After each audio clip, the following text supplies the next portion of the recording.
Every year, traffic crashes claim more lives than any other disease or epidemic in the United States. Each day, lives are changed forever from a fatal or serious injury crash. We forget sometimes that behind each number is a face. Behind each cold statistic is a community that has changed forever. In this video, we are going to look back at lives that have been affected by crashes, but we are also going to look forward and consider the changes we can make to prevent crashes and reach a final destination of zero deaths.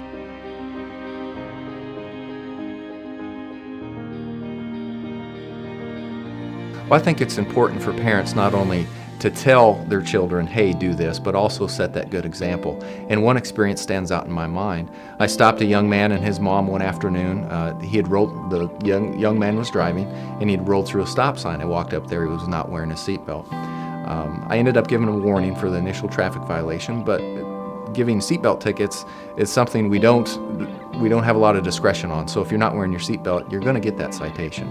I had talked with him and his mom for a good while, and I know we had a couple of laughs. It was a very lighthearted stop, and then they went on their way. About 10 days later, that young man was driving by himself, and he was involved in a car crash, and he rolled his vehicle down an embankment, and he didn't have a seatbelt on, and he was killed. I did not work that crash, but I contacted the officer that did, and I asked, would it have made a significant difference had he had a seatbelt on? And he said it would have. He would have lived through this crash had he had a seatbelt on. I think if any of us would have known that would have happened in the future, we would have had a much more serious discussion about it.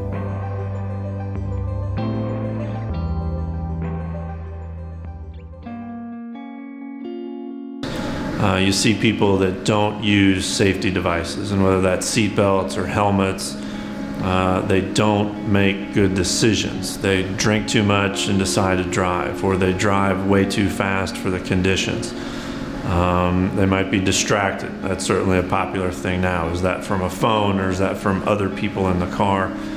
There are certainly common themes, and that's, the greatest thing would be for us to be able to prevent ourselves out of a job, but we know that's not going to happen. So auto crashes can really generate any kind of injury that you can think of. We will see mild concussions, just like you hear from football players.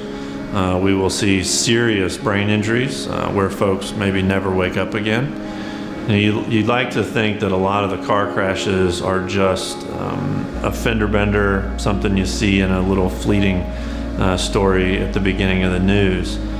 But reality is that a lot of these crashes will result in permanent disability, if not death.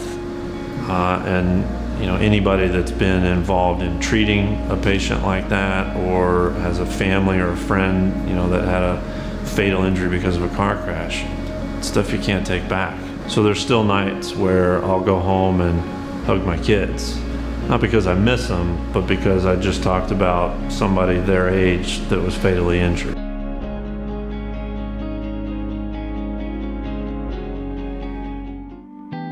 Paige was a wonderful child. I say that as objectively as I can. She cared very much about other people. Very kind young lady, and very social as well. She ended up applying and getting accepted to the School of Journalism here at Mizzou, which she was very much looking forward to. I was accustomed to calling my son and daughter every day about 3:30, 3:45, as a single parent to, kind of catch up on what the day's activities were, what the plans were for the evening, who had homework, who had to work, who had plans with friends or sports or anything of that nature. She was apparently trying to get to her phone, went off the right-hand side of the road, started down into a ditch, clipped a mailbox, overcorrected across Route K, and started to go off that side, and then overcorrected again into the path of an oncoming car, which crashed into the side of her car. No doubt in my mind that crash happened at the time I was trying to call Paige. They say you'll never be the same, and you will never be the same. It's just hugely profound. When you lose a child, you never get over it. There's any given time of day when you're visited by the pain. I had the family, the relationship, and everything that one could put up and say, it could not happen to this family, but it does. That's a silly, naive thought that it can't happen to you.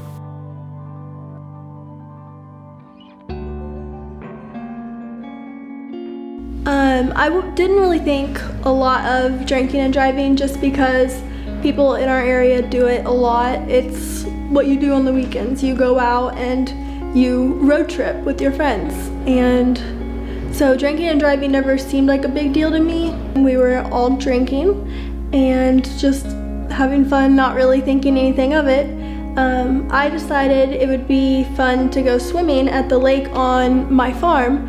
So we loaded up in my boyfriend's truck.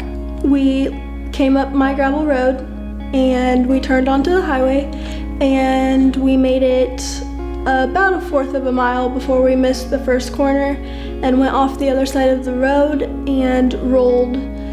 They don't really know how many times, but rolled a couple times. We were ejected. None of us were wearing seatbelts. I went through the windshield. You know, I just had a normal life, but it wasn't like I was, you know, racing my car everywhere or anything like that. I just made a mistake one night and got in a vehicle where we were all drinking and I didn't wear my seatbelt, and it changed my life forever. The worst part to me about the crash was probably worrying about the effect it had on my family and my friends and my boyfriend. I wasn't really worried about myself because I knew I could handle it. I was more worried about the emotional trauma that they were going through and the stress it was putting on them to take care of me. They had to do a lot to take care of me. Wake up every 2 hours to turn me at night so I didn't get a pressure sore, get me dressed. It was messing with their jobs, messing with their lives, and definitely messing with their emotions. You have no idea what your actions can do to the people that you love.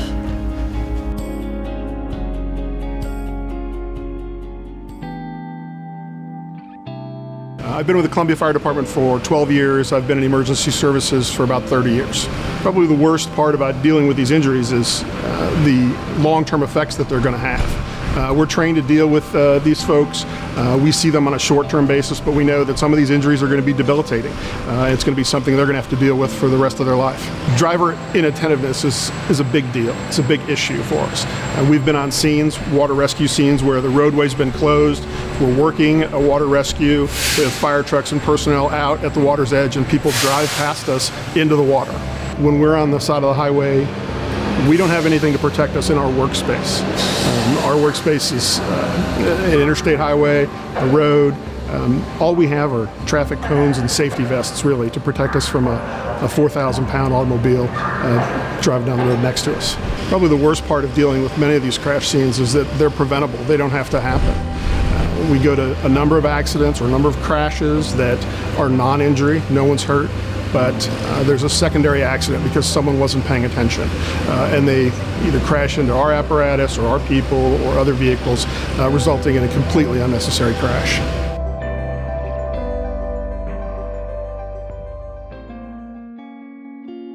My crash was on March 28th, 2009. I was on my way home from my cousin's wedding. The crash happened at about 11:20 at night. It was snowing. It was the last snowstorm in March. And honestly, I don't remember it. The last thing I remember is I caught the bouquet at the wedding, and that's it. I don't remember anything past it. I've gradually remembered more, but for the most part, it's all was a blur. I don't remember leaving my cousin's wedding, nothing. I was going northbound on 21, and he was going southbound. He was 7.26 feet in my lane, and the lanes are 10 feet wide. He was traveling 79 miles per hour, and I was traveling 21.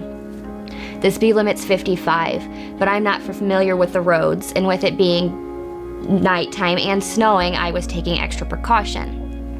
He drove up onto my hood. Once he hit the top of my hood, he flipped over.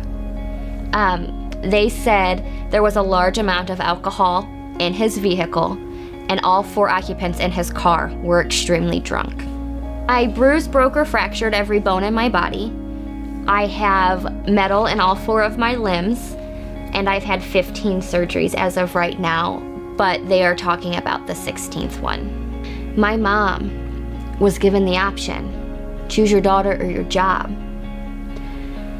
Well, as any mother would do, they choose their child over their job. My dad wasn't able to go to work because it was constant, take care of Leslie, take care of Leslie, take care of Leslie. And it was a 2-person job. My 13-year-old, well, he was 13 at the time, 13-year-old brother, at 13, his new day-to-day schedule was getting up, going to school, getting picked up from the bus stop, going straight to the hospital, seeing his sister laying in there, not being able to do anything, doing his homework, having dinner there, going home and doing it all over again. For 2 years, that was my brother's routine. The worst part about the crash is reliving it all over and over again. Sorry. Having the flashbacks of that night, knowing that the scars and metal is the memory I have of my cousin's wedding. Knowing that I don't remember simple things like dancing or eating cake at my cousin's wedding. I remember waking up to in a car covered in blood with strangers all around me.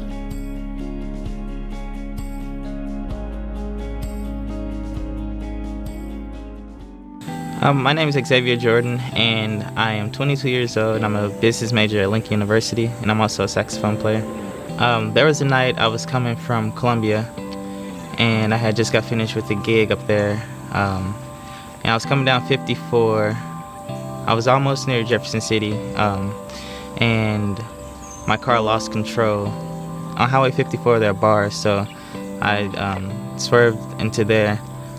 And my car jerked extremely hard, and I'm so glad that I had my seatbelt on, because if I didn't, I would have flew through the window easily. What I remember are like just glass being everywhere and hearing my car just go all over the road and hear it like screaming, and just me going into the median and my body jerking. The only injury that I had was a minor cut in my head from the glass, but that's about it, thankfully.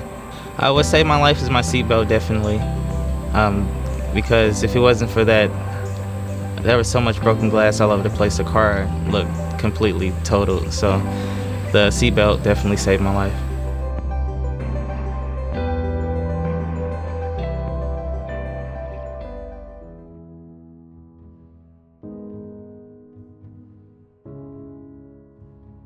Crashes, they're crashes. There's likely some preventable factor. They are not just wild happenings that just, oh, it's so sad. Yeah, it is kind of sad, but it can also be maddening when you know there's something that could have been done differently. And all we can do is try to talk about it, try to educate, try to bring awareness to the idea. You know, if a mom just sits down with the 16 or 17-year-old and says, no, you're only going to have one person in the car with you at a time, it might upset the kid for a little bit. But if that decision or decisions like that breed a culture of safety among, you know, that kid, his friends, who knows, and if we've impacted those lives, prevented serious injury, then we've done our job. I believe that people should definitely take responsibility about the way they drive. Speeding is one big thing, because, I mean, there are rules for a reason, and I believe everyone should follow them. I don't want people to be like, oh, you poor thing. No, I want you to learn from what happened to me. It takes 2 seconds to call a taxi, and it takes 2 seconds to either change your life or change somebody else's life. So which 2 seconds do you want to choose? You only have one life to live, and doing something as simple as putting your seatbelt on or not drinking and driving could make your one life that you have so much better. It could save it. It could change it completely. It's your life. You need to handle it with care because you only get one. It's a simple thing, really.